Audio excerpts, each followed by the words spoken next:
Welcome to What's New, your channel for everyday solutions. Be sure to subscribe, share and like our videos. This is What's New. The Pop-Up Employer, Build a Team, Do the Job, Say Goodbye. By NOAM SCHEIBER. At first glance, the organization chart for the maker of True Story, a card game and mobile app in which players trade stories from their daily lives, resembled that of any company. There was a content division to churn out copy for game cards, graphic designers to devise the logo and the packaging, developers to build the mobile app and the website. There was even a play testing division to catch potential hiccups. Upon closer inspection, the producer of True Story wasn't really a firm, the workers were all freelancers who typically had never met and, perhaps more striking, the entire organization existed solely to create the game and then disbanded. True Story was a case study in what two Stanford professors call flash organizations, ephemeral setups to execute a single, complex project in ways traditionally associated with corporations, nonprofit groups or governments. The professors, Melissa Valentine and Michael Bernstein, contend that information technology and, in fact, intermediaries are already springing up across industries like software and pharmaceuticals to assemble such organizations. They rely heavily on data and algorithms to determine which workers are best suited to one another, and also on decidedly lower tech innovations, like middle management. But to the extent that temporary organizations replace permanent ones, they have the potential to add to the economic uncertainty that workers must increasingly contend fault with. Temporary organizations capable of taking on complicated projects have existed for decades, of course, perhaps nowhere more prominently than in Hollywood, where producers assemble teams of directors, writers, actors, costume and set designers and a variety of other craftsmen and technicians to execute projects with budgets in the tens if not hundreds of millions.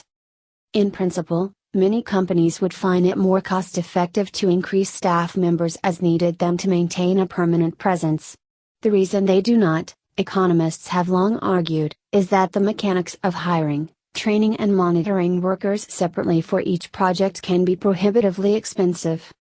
But Ms. Valentine, who studies management science, and Mr. Bernstein, a computer scientist, note that technology is sharply lowering these costs. Computation, we think, has an opportunity to dramatically shift several costs in a way that traditional organizations haven't realized, Mr. Bernstein said. It's way easier to search for people, bargain and contract with them. There is some evidence that the corporate world, which has spent decades outsourcing work to contractors and consulting firms, is embracing temporary organizations. In 2007, Jody Miller, a former media executive and venture capitalist, was a co-founder of the Business Talent Group, which sets up temporary teams of freelancers for corporations. We're the producers, Ms. Miller said. We understand how to evaluate talent, pick the team. Some of Ms. Miller's biggest clients are in the pharmaceutical industry, whose economics are not unlike Hollywood's in that it is heavily project-based and a small handful of blockbusters drive most of the profits. Business Talent Group teams frequently work on the kickoff of a new drug, devising the strategy for reaching out to patient groups, journalists, doctors and insurers, and help pry open new markets for existing drugs. Similar intermediaries have sprouted in other industries. In the tech world, there is Gigster, a platform founded in 2014 that knits freelancers together into software building teams, so that an entrepreneur with no technical know-how can hand off an idea and get back a fully functional app in months or a prototype in weeks. In entertainment, there is Artella, a platform that helps freelance animators, sound designers and other talent form teams that produce animated features. Artella, by also providing the costly technical tools that support animation, may one day allow freelancers to compete with the major studios. Ms. Valentine and Mr. Bernstein wanted to take the concept further. They created a platform, Foundry, in which the process of assembling and running a temporary organization could be automated, without so much as a phone call. Each project began with a project leader and an organization chart. To fill each role, Foundry emailed a group of qualified workers on Upwork, a huge freelancer site, which generated pools of candidates. Once the workers were hired, something Foundry could do automatically, they were assigned tasks and communicated through Slack, the messaging software. The organization chart could be altered as needed, generating new roles and new workers.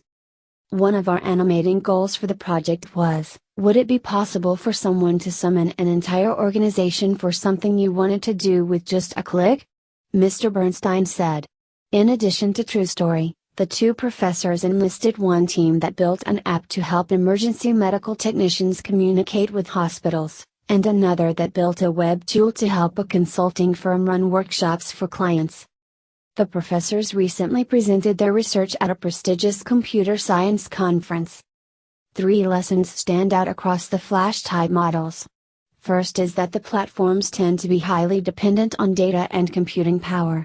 Roger Dickey, a co-founder of Gigster, says every member of each team assembled by the company reviews every other member, generating 20 to 30 data points per person per project.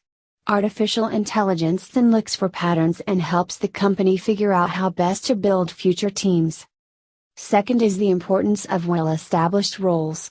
Sociologists and organizational theorists have marveled for decades at the way disaster response teams or emergency room trauma units pull off complex tasks, even if they have never met before, because the division of labor is understood. The same goes for Flash teams.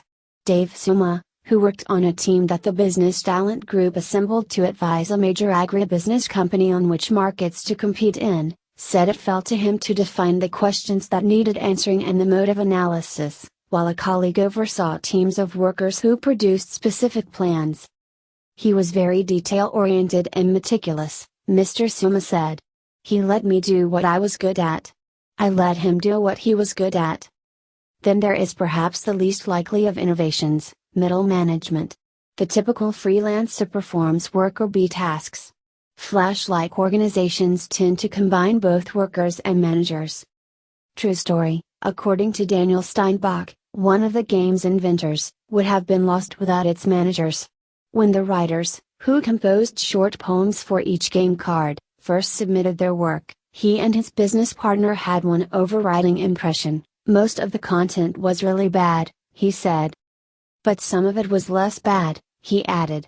What followed was a long, tortured cycle of identifying the poems that had some redeeming value and asking the writers to try again and again. The key to the process was another freelancer they hired to oversee this work, who later became jokingly known as the Chief Poetry Officer. Somewhere along the way they got hired to manage the process of deciding what was good and what was not, Mr. Steinbach said. That worked well. The Flash organization has obvious limits. It tends to work best for projects with well-defined lifespans, not continuing engagements. Microsoft probably would not set up one to build Windows given that it releases a new version every few years. Yet the Flash model appears to have revolutionary potential.